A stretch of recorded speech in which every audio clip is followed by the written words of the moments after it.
Salut à tous, investisseurs traders, bienvenue dans cette nouvelle vidéo, cette vidéo de la semaine. Alors, en cette vidéo, je vais retracer les zones DAX en unité de temps 4 heures, en H4. Voilà, j'ai laissé celle de la semaine dernière déjà, mais je vais peut-être supprimer pour quelques-unes qui sont assez lointaines, ça sert à rien. Dans tous les cas, on regarde un peu ce que ça a fait la semaine dernière. Donc là, 25 mars, donc la semaine dernière, ça a commencé quoi, le 20 mars, il n'y a pas eu grand-chose en fait, hein. Ça a commencé ici, à peu près, hop, 21 mars, ici. Bon, qu'est-ce qui s'est passé? La semaine dernière, on avait tracé, enfin, où elles étaient déjà plus ou moins tracées.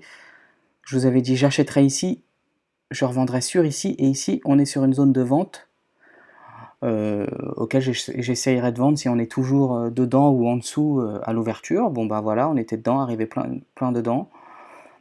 Ici, à peu près. Donc, on voit que si vous avez cherché à vendre, c'est ce que j'ai fait, ça a donné des points, à peu près, allez, bien 200-250 points minimum. C'est revenu chercher le haut de la zone. On pouvait croire que ça allait casser, et au bout du compte, non, ça a rechuté. Donc, moi, je m'y suis repris à 2 reprises, j'ai vendu. Bon, voilà, vous voyez que j'ai encore une petite vente, le reste d'une petite vente à peu près 40% de la taille d'une position, là, actuellement, sur presque la moitié, une demi-position à la vente. Je sais pas, on va voir comment ça va ouvrir lundi, si ça ouvre sur un gap haussier, un gap baissier ou autre. En fait, je me dis que ça peut augmenter, casser la zone là par le haut et aller chercher la zone plus haut. 14 850, 15 050 à peu près grosso modo. Si on regarde en daily, c'est une grosse zone à shorter, à vendre pour moi, mais bon. Donc c'est même pas une zone 4 heures, c'est une zone daily, une zone weekly même, hein. Mais aussi une zone 4 heures, donc, mais sur des unités de temps plus hautes, donc automatiquement plus fortes, c'est aussi une bonne zone pour vendre. Donc, là pour le traçage des zones, pardon, cette semaine, il n'y a pas grand chose à faire en soi, puisqu'on est resté entre ces deux zones-là sans réellement toucher la zone du bas. Donc, on peut dire que le DAX il est encore assez fort, assez haussier, mais bon, une bonne correction est encore à venir, je pense, même si ça va chercher la zone plus haut, hein. Donc pour moi là, il n'y a rien de spécial. Remarque, franchement, cette zone-là, là, des 200, allez, 250, 180. Pour moi, c'est une bonne zone. Ensuite, on a là une zone plus bas qui est là pour moi. Mais bon, en soi, ces deux zones-là, elles sont assez serrées, hein. Donc, alors je trace en même temps, hein. Je fais en direct, hein. Moi après j'y touche plus, ça me reste pour la semaine, donc j'ai intérêt à bien le faire, entre guillemets.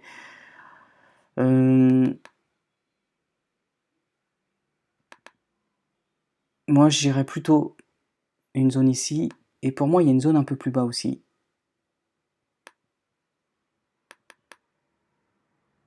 Alors attendez, ici, je parle pas forcément tout le temps, c'est parce que je trace mes zones.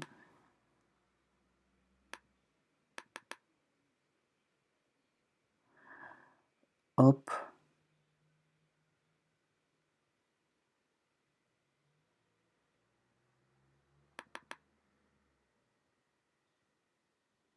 Allez, je dirais ici,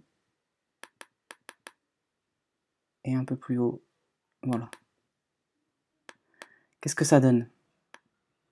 Mais bon, si on chute, vraiment, je n'achèterai pas forcément toutes les zones, hein. C'est juste voir où peut y avoir peut-être des rebonds, mais pas pour chercher ce 300 points, vous voyez. Donc c'est possible les trader, mais pour prendre des profits rapidement si jamais. Parce que toutes les zones peuvent bien réagir comme elles peuvent céder, là. Elles sont tellement proches les unes des autres.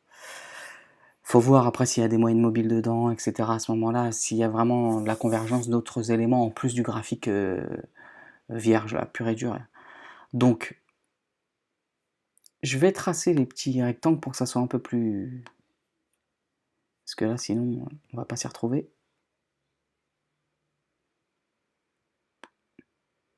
Surtout pour les zones du bas, les autres du haut, elles sont plus... Hop.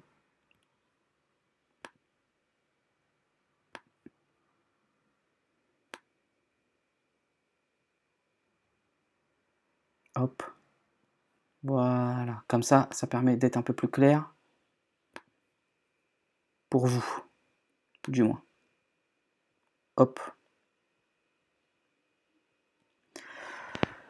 Donc, ça donne quoi? On a toujours les mêmes zones, on n'y touche pas. Les zones du haut là, on n'y touche pas. 250, 180. J'ai une autre zone là, donc 14 255 si on veut, 14 180. C'est plutôt l'inverse. Ok. Voilà. 110, 020. Ok. 930. 834.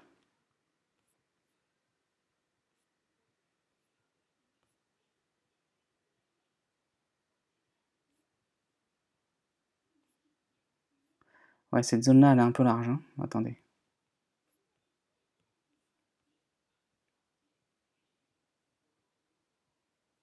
Elle est un peu large, mais je suis obligé de la laisser. 577, 704. C'est celle-ci. Hein. Et il y a la zone là, intermédiaire. 14 020. 14 110. Et s'il y en a une autre là. 13 830, 930. 830. 13 930. Ok. Donc, ces zones-là, je vais les supprimer. Ça sert à rien. Hop. Ok. Donc là, on a toutes les zones qui sont écrites. Hop.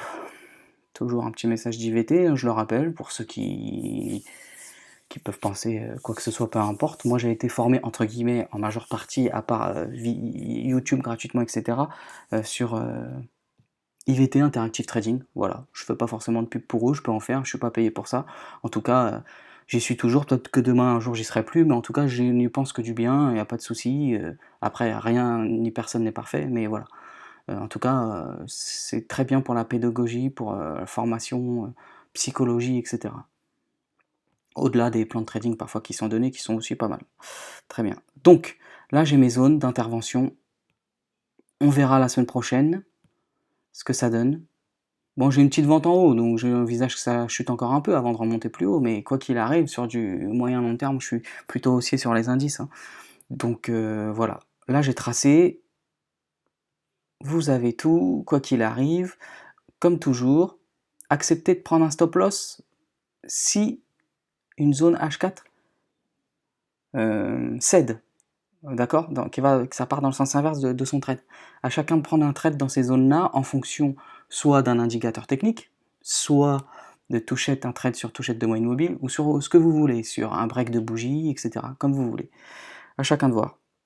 On va essayer de voir aussi, aujourd'hui je voulais parler, tenez, hop, du Bitcoin. Allez, oust, le Bitcoin. Bitcoin, bon, moi je regarde surtout en daily, weekly. Bon, hop. Bon, Bitcoin, moi, j'envisage qu'il monte un peu au ciel, hein, j'aimerais bien. On aimerait bien, tous ceux qui investissent. Moi, je ne traite pas les crypto-monnaies, j'ai juste investi dessus. Pas sur Bitcoin précisément, mais sur d'autres, des altcoins, voilà. J'avais partagé mon portefeuille crypto à un moment donné, donc vous pouvez retrouver la vidéo. N'hésitez pas. Voilà. Et quoi qu'il arrive, 90% du marché des crypto-monnaies suit ce que fait le Bitcoin à un moment donné. Même si c'est pas dans l'immédiat, c'est quelques jours ou semaines après. Voilà. Pour les chutes, généralement, c'est dans l'immédiat. Pour les montées, c'est un peu plus tard. Bon. En tout cas, là, en weekly, je suis plutôt voilà, optimiste, on va dire. Même si on fait pas la météo de la veille, et même si on peut dire que ça va monter, que ça peut descendre, etc. En tout cas, ce que je vois là, c'est que j'ai toujours cette moyenne mobile là, que j'aime particulièrement, que j'affectionne, entre guillemets. J'aime bien les trader, même si je le fais pas là sur les crypto-monnaies. En tout cas, je pense que on peut aller. Je pense pas qu'on va aller to the moon, comme on dit tout de suite sur le Bitcoin. Pour moi, à mon avis, on pourrait bien aller, on pourrait bien monter, ouais, par là. Allez, entre 50 000, 55 000, à peu près, vous voyez. entre 50 000 et 55 000 ici. Je vais mettre le petit rectangle. Grosso modo, hein. Entre 50 000 et 55 000. Je le vois bien monter un peu là, et hop, rechuter un peu derrière. Alors je sais pas si il rechutera beaucoup ou pas, voilà, mais avant de remonter et de tout casser à la hausse. Donc ça peut prendre plusieurs semaines, plusieurs mois, ça c'est mon humble avis, après c'est le marché qui décide. Dans tous les cas, ce que j'avais partagé aussi par rapport à mes stratégies d'investissement sur la crypto-monnaie, moi j'ai déjà investi il y a déjà un peu plus d'un an, donc j'avais pas réinvesti dedans, j'avais arrêté il y a à peu près un an d'investir en DCA. Pour ceux qui connaissent, renseignez-vous si jamais.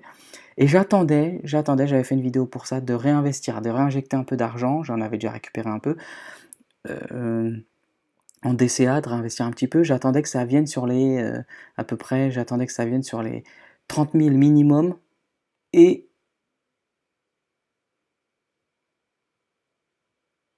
20 000. Donc la vidéo date d'après cette chute-là, hein. Donc j'attendais que ça revienne ici, à peu près aux 30 000 minimum, ça n'est pas revenu, c'est revenu aux 33 000, pour réinvestir un petit peu, mais j'attendais pour réinvestir un peu plus gros, entre guillemets, de manière un peu plus conséquente, même si c'est pas des sommes faramineuses, je suis franc avec vous, que ça redescende ici entre 18 et 25 000, quoi, par ici.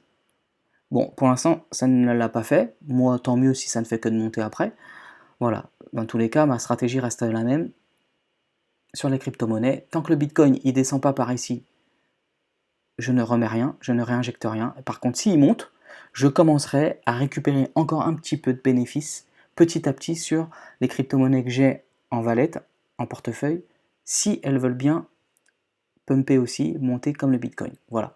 Donc voilà pour l'analyse du Bitcoin. C'est pas une analyse vraiment, mais bon, c'est plutôt euh, mon avis sur la question dans tous les cas.